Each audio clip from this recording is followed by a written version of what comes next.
Let me just read from here. Friend claims I'm not bi because I don't find Goku sexually attractive. No, okay. That's the part that I want to really drill into, because I think this is a fundamental misunderstanding about the nature of bisexuality, which is not you're attracted to both conventionally attractive men and conventionally attracted women. It's that you're attracted to total weirdos regardless of gender, you know? So this idea that if you're not attracted to like the standard canon of attractive people, then you don't count as bi is complete nonsense. It also depends on like how big Goku is at the time. See, right? There we go. Because here's the thing is like, you know, you have to understand that people can be of various sizes. And with Goku in particular, he could be of various sizes in very close temporal proximity, right? Like, because he can eat so much food. And if you just give him like a lot, like a lot of food all at once, then he starts to get bigger right in front of your eyes. And that is... well, let's say it's romantically intriguing at the very least. I want to pile on with that because I think a sort of here's the thing: if you try to pile on, Goku's going to be like, I don't know, I've already eaten so much. Yeah, but he can handle it, as has been discussed. He can, regardless of his protests, and he'll say, "No, not a bigger pile. I just ate the last pile." But you just keep giving him piles. No, I just think that, I don't know, Goku to me is just, he's like Superman a little bit, and I'm like, I don't know if I want to fuck Superman because I fear for my life in like, not like in a fun way, but in a like just sheer like power level way. A sheer power level way? Me. Yeah, like I'm not over 5,000. Five? So many possible worlds, but we got this one. So many possible worlds, but we got this one. Welcome to the Worst of All Possible Worlds, the first and only podcast that goes over 5,000. I'm the worst of all possible AJs. I'm the worst of all possible Brians. And I'm the worst of all possible Joshes. And in case you haven't already sort of figured it out just from that intro, we are fucking back. We are in rare form. And we're getting so much bigger! Oh! Making our podcast even bigger with us today, we've brought in not one, but two guests. Our first guest is a returning champion. He last appeared to talk with us about Andrew Lloyd Webber's musical Chess. Hold on. Andrew Lloyd who? Andrew Lloyd what? And Andrew Lloyd Webber's musical, Chess. Andrew Lloyd Webber? The musical that he made, yes. Sir Lord Andrew Lloyd Webber? Oh, that's right. Andrew Lloyd Lord Webber, I think, would be the way, which either way, no, it was written by Swedes. Tim Rice is shaking and vomiting, and he doesn't know why. He is the co-host of Blue Balls NYCFC, which is a weekly podcast following the New York City Football Club, MLS's finest. He also directs theater and organizes with the Democratic Socialists of America right here in New York City. It is, of course, the one, the only, Jake Beckhard. Jake, hello. Welcome to the show. Thanks for having me, fellas. It's a joy to be back. Hopefully this episode is marginally worse than the last one so that I can just sort of keep on heading towards the black hole of destroying your livelihoods. Jake Beckhard is also my arch nemesis in real life. Our second guest is a playwright. His work deals with questions of globalization, capitalism, how we relate to each other, what the fuck was going on with those Trade Federation negotiations at the beginning of Star Wars Episode 1. He is also a certified comrade. It is Andy Boyd. Andy, welcome. I'm happy to be here, and I'm definitely following all these jokes and references. Great. I'm so glad to hear it. So Jake, Andy, you're both here because you are about to open a play. Why don't you tell us a little bit about that? I'm directing Andy's play, which is called 3 Scenes in the Life of a Trotskyist. It's I would say, an epic in 3 scenes across the 20th century about a fictional man based on many real men. He starts out life as a city college Trotskyist, arguing with some of the folks who will one day become the New York intellectuals and the vanguard of intellectual discourse around the entire political spectrum in the 20th century. So we go through, an experience of him as a young man. We meet him later as a college professor at Columbia, and finally end with him leading a right-wing think tank, which is based in Upper Manhattan and on the Upper West Side. So we really just travel, 20 blocks at a time and 20 years at a time through this man's reactionary life. It is, to me, the story of how a person with extremely strong principles and commitments to his ideas can end up on the entirely opposite side in terms of effect of his politics, mostly by his fierce commitment to being right. And of course, Andy, you are the playwright. So all of this begins with you. So tell us, how did this idea start? This play is something that's been kind of gestating in my mind for a very long time. When I was in college, I read a bunch of these guys, the kind of New York intellectuals, and I just love the idea of this kind of, small band of largely self-taught leftist literary critics and sociologists and historians and stuff who combined a commitment to anti-authoritarian Marxism with a serious engagement with modernist literature. And then I kind of researched more about them and found out that almost all of them became like real reactionary shitheads towards the end of their lives. And this trajectory that you see with the New York intellectuals specifically, but is kind of shockingly common across American history. I mean, we can think of examples like, Christopher Hitchens, somebody who makes a similar journey. Eugene Genovese, who was a great Marxist historian of slavery and the Civil War, whose last book was about how the agrarian school is actually right, which is just an incredible heel turn. I was kind of just trying to figure out like what sort of, electromagnetic field exists in America that pulls these people to the right. I was in a writers group that was kind of inspired by the work of George Bernard Shaw. And I had this idea that this would be like a very Shaw type idea to write a play about, how people's ideas change. But whereas in Shaw's, people come out with better ideas, in my play, people come out with worse and worse ideas. This is such a common assumption in kind of how we think about narrative, that people grow and learn, but that's not been my experience of living in the world. Sometimes people learn, but they learn the wrong things, or they grow in the wrong direction. So I kind of wanted to explore somebody who falls further and further away from the light. So that is the arc and subject matter of 3 Scenes in the Life of a Trotskyist, which if you check down in the links. It's opening now. Get that ticket, God! baby. Broadway is back. Broadway's back. I did also just 8th Avenue is back, but yeah. That's right.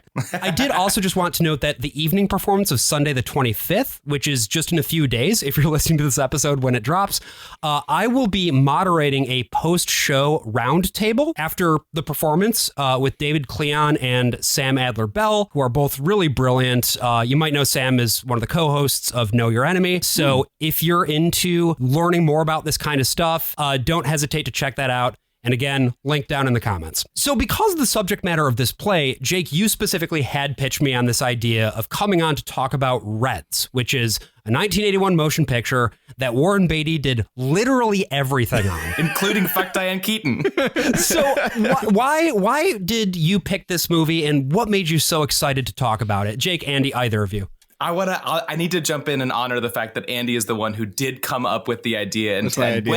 But I'll say, the minute that he texted it to me, I popped a big boner because this is my... I didn't need to know that. Absolute... It's my favorite movie. I have... Really? Wow. Yeah, I have conflicting feelings about it, but I've certainly... The only movie that I've seen more than this movie is Garden State, and that's... God, oh my God. I mean, they're basically because the you were same. trying to get laid in the mid-2000s. That's right. That's fair. That's fair. Right, and Reds is because you were trying to get laid in the mid-2010s. Yeah. Jake, if someone were asked me to describe you as a person, I would say, yeah, the perfect middle section between Reds and Garden State. And then that person who asked you would say, "What's Reds?" This is an audio-only medium. I didn't expect to get seen. I did not come to this podcast to be perceived, God damn it.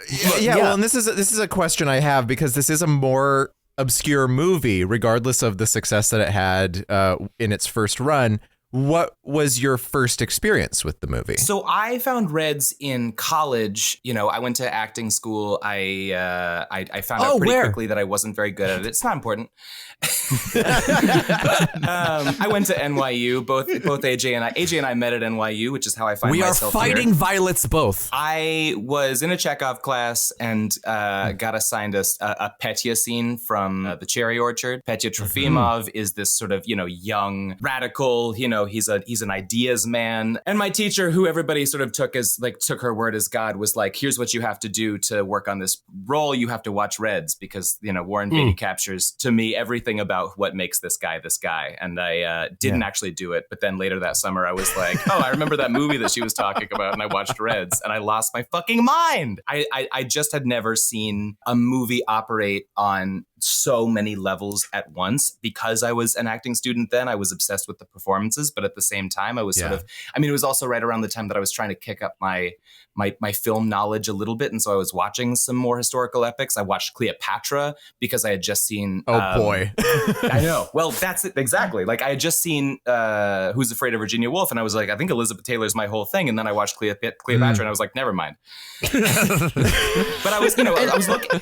And then I saw this movie and I was like, this is an epic. This is what an epic is and could and should be. It just like hit me like the Maxell ad, hair blown back. Like I could not talk to everybody that I knew about it. As an epic, it's sort of an interesting movie within film history because it's very much a like new American cinema movie. I mean, it's Warren Beatty, it's Diane Keaton. It's one of the last of that era, and that era sort of started as like a rebellion against big epics. And it is very sort of anti-DeMille in sort of the way that it handles its scope. Yeah, you don't get a big battle scene, even when they go to Russia in the revolution. Like, what is the revolution? Mostly talking.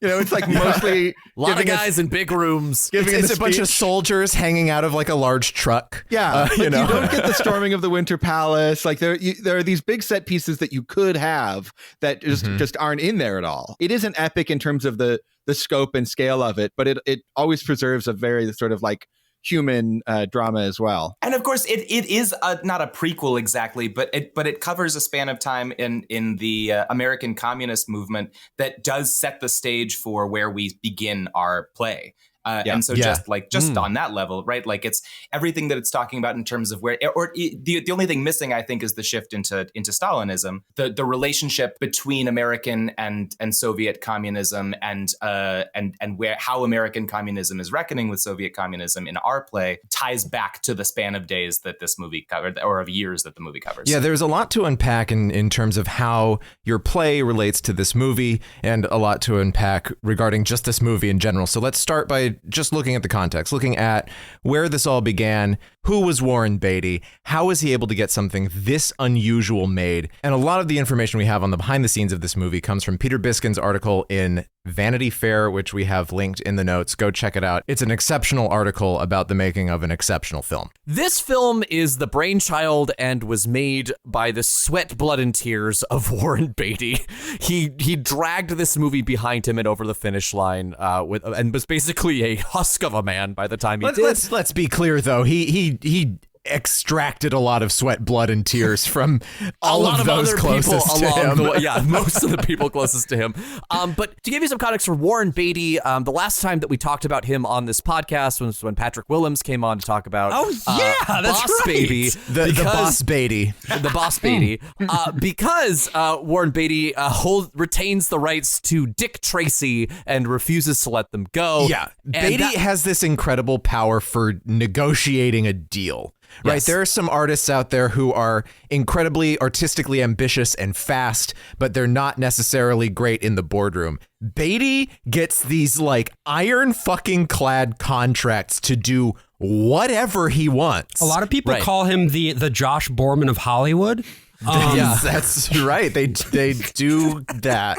And ever since Josh got a publicist, he has been insufferable on this podcast. Well, and one of the best examples of that is Dick Tracy, which goes far beyond him making a Dick Tracy movie, but he himself, Warren Beatty, the man, has the rights to Dick Tracy as a movie. Not the studio that he made it with. he himself. And so every like 10 years or 15 years or whatever, whenever the moon enters the 8th house, Warren Beatty emerges from his coffin and gives a wonderful performance where he zooms with himself. Wonderful is not the right word. It's a bad word for this, because whenever that contract is about to lapse, he finds some sort of weird bullshit way to hold on to Dick Tracy so that no one else can have him. Right. And so he made like a documentary in the mid 2000s that is one of the most confusing and frightening things you'll ever see. And then he somehow topped it by going on TCM and chatting around with Ben Mankiewicz while in costume and just being Dick Tracy just like himself talking with on him a Zoom call. Yeah, so fucking weird. So, But then Warren Beatty Dick Tracy then confronts Warren Beatty to tell him what a terrible job he did playing him, Dick Tracy, who is being played by Warren Beatty. So it's like it really is it's a wonderful watch. Beatty I also did this in the 90s when he made the movie Bulworth. He had gotten a deal with a previous executive of the studio who had been gone for like a decade, but he's like, no, look at the clause. I'm going to do a movie where I rap and you can't fucking stop me. So in the mid-1960s, Beatty had the idea of turning John Reed's life into a motion picture. He visits the Soviet Union in 1969 with his girlfriend. He teaches himself a little Russian. And Sergei Bondarchuk, who I am told by Brian directed a pretty good War and Peace. Good isn't even like a word that needs to be near War and Peace. War and Peace is simply the largest thing ever made. Right. It is the Goku of films. Made this enormous fucking film with like full-blown recreations of the battles with Napoleon. It has to be seen to be believed. It was created over the course of the decade, so like people were dead and had to be recast before they finished the whole thing. Everybody kept walking away from it saying, okay, now this is epic. The movie literally starts in space. Like they had the cosmonauts drop a camera from the orbit of the Earth onto Russia, and that is the opening shot of the film. That was the last thing Leica did, actually. Oh, Jesus. Poor puppy. Anyway, so she was an excellent photographer. He was. What a good boy. What a good girl. I can't stop misgendering Leica. I'm sorry. Oh God, this is going so poorly for me. Good girl. So, basically, he turns. It was creepier that time. That's worse. I didn't want to say it. I'm just stamping canceled on your forehead right now, AJ. Oh, good girl. Like, I'll take a picture. Stop. No, this is not AJ's doghouse. I'm sorry. That's that is the other universe. Andy, I'm so sorry. You're getting the deep dive on all of our lore. It really is. I did so much work. I've waited so long to hear AJ call me a good girl. It's totally worth it. Now I can't cut it. Okay. Putting that on the board. So Bondarchuk offers Beatty the role of playing Jack Reed in a film that he is making, and two Beatty's films, and Beatty was like, they're big epics. One is set in Mexico, and one is set around the Revolution. Yeah, the Mexico stuff in Reds is like 15 seconds. It's unreal. We have one shot of him like wearing a sombrero and running behind something. Do you think did they make that movie? Like, did they make that part of the movie and then just say like, forget it? That's a good question. This movie broke records with how many like miles of film it like had filmed 40 on. tons. It broke the record that Apocalypse Now had set 2 years earlier, which was exactly what they were afraid of. And then Terrence Malick was like, "Hold my fucking beer, motherfucker! You think you've shot miles of footage? You ain't seen nothing yet. Oh my God. I'm gonna make a movie where I cut the entire movie." But yeah, so he turns him down because Beatty turns Bondarchuk down because he doesn't like the script, right? Yeah. I am assuming, as we mentioned before, like there, as you were saying, Andy, like there were a lot of opportunities to do these big, like epic battles, like, the taking of the Winter Palace. But in fact, he didn't want to focus on that. He was much more focused on Jack Reed as a character. So what he did instead, I don't think he wanted to be an actor. He wanted to be the guy who had total control. And something that I wanted to point up here is that we've been saying the name John Reed a lot, but I don't think we've actually explained who John Reed is. And we'll be talking about him a lot over the course of this episode. Yeah. What you need to know right now is that John Reed was an American writer and socialist who was in Russia at the time of the Bolshevik Revolution. Yes, he wrote a book called 10 Days That Shook the World. Have y'all read? Has anyone here read the book? I've skimmed it. How is it? Andy? I got to day 3 and I got the gist of it. It's not as good as Louise Bryant's stuff, in my own opinion. Oh, interesting. Really? I think it's pretty good. I think it really captures the like sense of fervor and excitement of the October Revolution. It's pretty long on speeches. Like he quotes, Trotsky and Lenin at great length. Which makes it useful as a historical document. And there was an edition published by international publishers, which was like the communist press for years. Yeah. It gets in the way a little bit of the narrative because you're like, okay, it's another big speech. But, he does a good job. And for somebody who didn't really know Russian, it's pretty amazing how useful he was able to make the book. So John Reed is really important to, I think, especially the early Soviet identity. And I mean, he was certainly inspiring to, I think, a lot of young communists and socialists, and weirdly to one liberal capitalist named Warren Beatty. Right.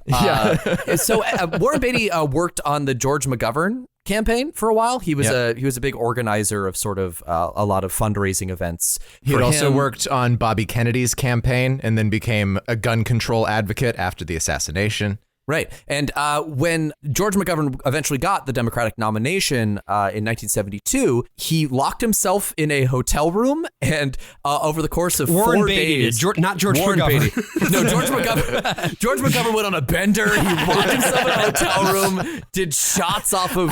I mean, after losing like 48 states to Richard Nixon, I'd probably do the same. Yeah, fair. Very true, very true. Warren Beatty locked himself in a hotel room and did the treatment for this, the outline for what would eventually become Reds. And this was in 1972. Filming would not start until 1979, and there were for a lot of reasons for this. Yeah, this ended up in development hell, basically, right? Well, it ended up in Warren Beatty's development hell. Yes. That's the thing. He's really good at negotiating a deal. He does not get his shit set down. He takes a very fucking long time to make stuff. Well, that's why I get so angry when people call him the Josh Borman of Hollywood, because Josh's publicist is in the background giving a big thumbs up. We can get a microphone for her if we need it. No, she has a terrible voice. So Beatty hires on this guy named Trevor Griffiths, who is a British playwright who wrote a play called Comedians. Has anyone read Comedians? Great. So it's a play I also haven't read because no one's read it. And it feels like one of those 1970s plays that was revolutionary for, I guess, taking place in real time. So this collaboration did not go well. This is a quote from the Vanity Fair article again. Griffiths returned to New York in the middle of 1978 to hash out the script with Beatty. This is after years of just going back and forth and meeting up in hotel rooms. We sat down in a hotel room at the Carlisle and we worked for about 4.5 months, Griffiths recalls. Yeah, he describes this basically as a fist fight. Like, Beatty just is like, okay, here's the hotel room where we're going to hurt each other. I'm going to punch you for real with my hands. Yes. It was a pretty unpleasant 4.5 months, really painful. I was sitting in a room for 6 or 8 hours a day with a guy that I was increasingly growing to detest and who was increasingly growing to test me. Eventually, Griffiths walks out. They get into a fight about a specific scene, and Griffiths just leaves and never comes back and never sees Warren Beatty again. He's just gone. But so basically, Beatty then does, I think, the smartest thing he could possibly do if you were making a film during this time period, which is bring on Elaine May to do some script work. Yeah, Jesus Christ. Jake, you are pumping your fist. Tell me your thoughts on Elaine May. I just, anywhere you look, it's like Elaine May uncredited, It's so, it really is amazing. Yeah. And she's just the savior of American cinema at this time. I mean, she wrote some of Tootsie. Truly. It's wild. Hey there, you are listening to a preview of a premium episode of The Worst of All Possible Worlds. If you'd like to listen to the rest of this, head on over to our Patreon. That's patreon.com/worstofall. And you can listen to not only the rest of this episode, but our entire backlog of premium episodes, bonus episodes, and if you subscribe at the $10 tier, you will get an extra episode of the podcast every single month. Again, that is patreon.com/worstofall. Hope to see you there.